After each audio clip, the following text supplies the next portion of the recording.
தனியார் பேருந்து ஓட்டுநரோட கட்டுப்பாட்டை இழந்து சாலையின் நடுவே இருக்கிற தடுப்பு கட்டையை இடிச்சு மரத்தின் மீது மோதி விபத்து ஏற்பட்டிருக்கு. அதிர்ஷ்டவசமா பயணிகள் காயமில்லாம உயிர் தப்பி இருக்காங்க. திண்டிவனத்துல இருந்து பாண்டிச்சேரிக்கு ஒரு பிரைவேட் பஸ் போயிட்டு இருந்திருக்கு. அப்போ பாண்டிச்சேரி ஜிப்மர் ஹாஸ்பிட்டல் கிட்ட வந்தப்போ பக்கத்துல இருக்கிற பாண்டிச்சேரி காவல்துறை ஆயுதப்படை மைதானத்துல இருந்து திரும்பி ஒரு கார் ஒன்னு சாலையில குறுக்க வந்திருக்கு. அப்போ கார் மேல மோதாம இருக்கு. அந்த ஓட்டுநர் பாத்தீங்கன்னா சடனா பிரேக் போட ட்ரை பண்ணிருக்காரு.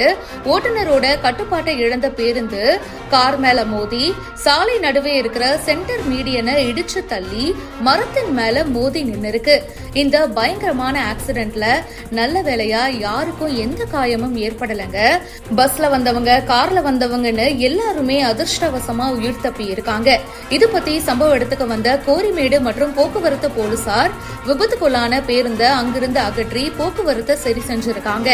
இத பத்தி வழக்கு பதிவு செஞ்சு விபத்துக்கான காரணங்கள் பத்தி விசாரணையும் பண்ணிட்டு இருக்காங்க. மேலும் பல செய்திகள் பிஹைண்ட் ரூட்ஸ்ல வந்துட்டே இருக்கு. இப்பவே ஃபாலோ பண்ணுங்க.